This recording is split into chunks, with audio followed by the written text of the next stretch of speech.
getting ready to go overlanding tonight. It's gonna be cold, so we have all our cold weather gear. Takes up a lot of room. Our dog's back here somewhere in the middle of it all.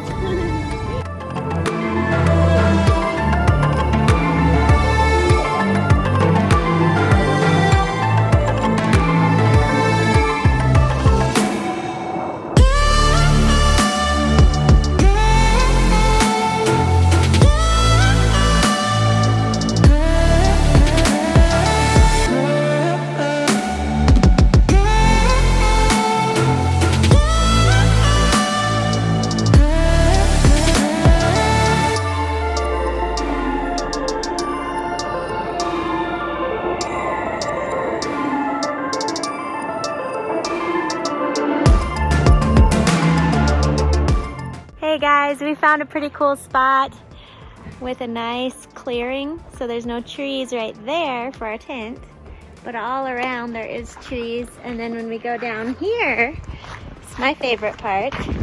I'll show you. I don't know if you can hear the water running. There's a nice river, creek kind of thing down here. Pretty cool. And there it is, we got camp all set up and we are right by what looks like some kind of a trail or maybe a wash. We're gonna go exploring now.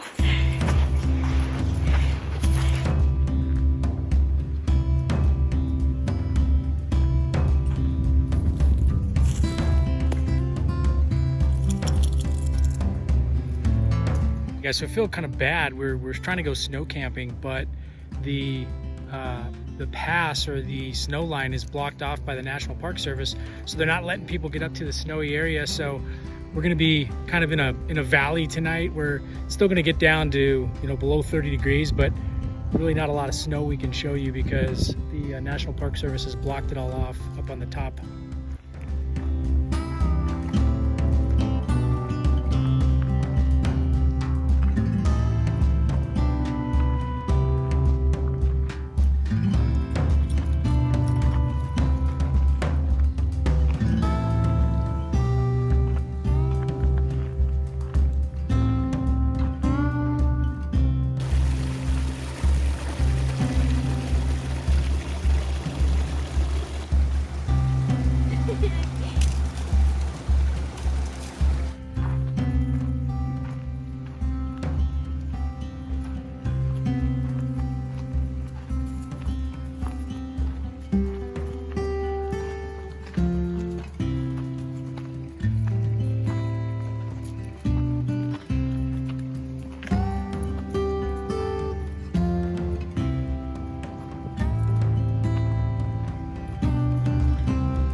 Hey guys, so this weekend we came out here, we wanted to do some snow camping. Unfortunately, we got out here, we were trying to get up to the top of the mountain past the snow line, and the National Park Service actually shut down the roads going up to the top where we've got snow just because of safety concerns and ice on mountain roads. So that's completely understandable. So, while there's no snow around us, you're gonna have to take our word for it. It's gonna be cold tonight. It's probably gonna get down to about 30 degrees.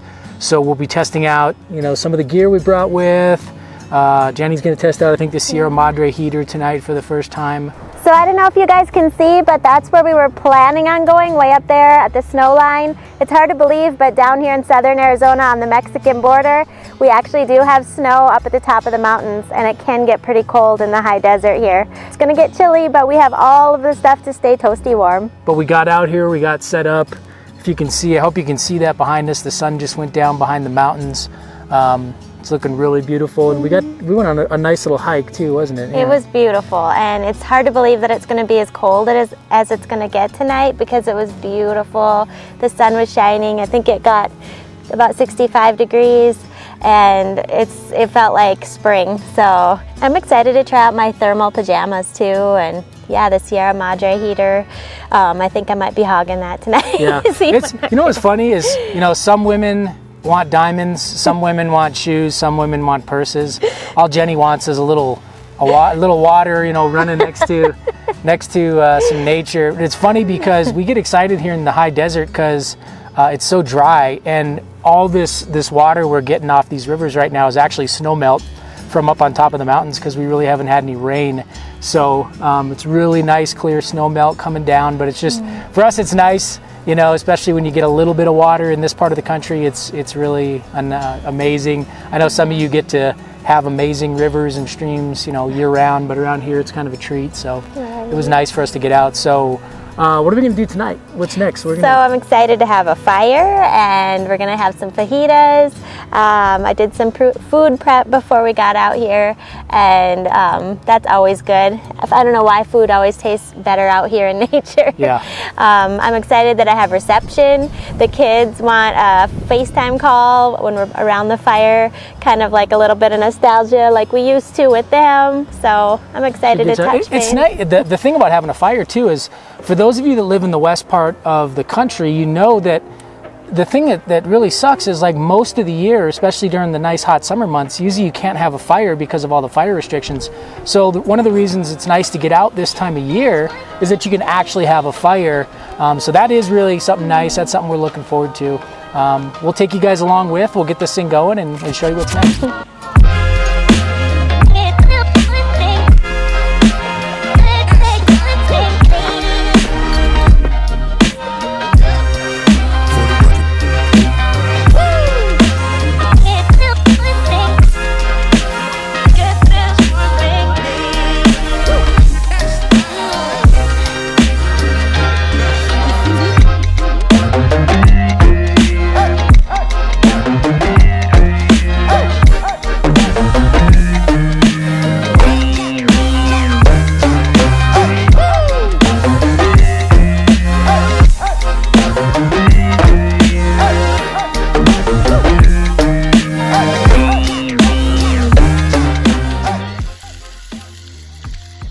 So what are we having?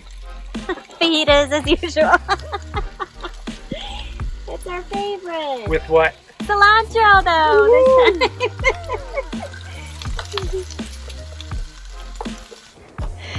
Scooby's confused. I think he thinks he's a cat and this is his cat toy. What are you doing, Scoob? Oh, he's gonna cook food. You're gonna cook. Nothing but the best around here.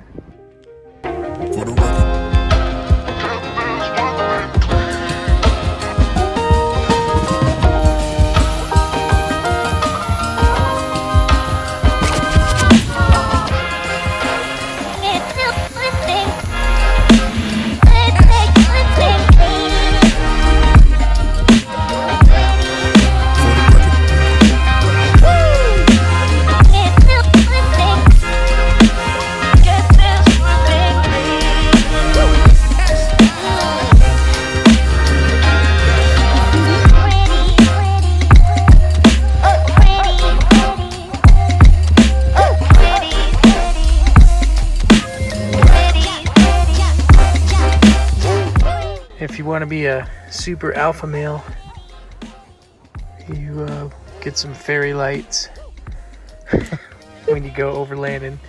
Oh, look! It's all happy like a party. Like a discotheque.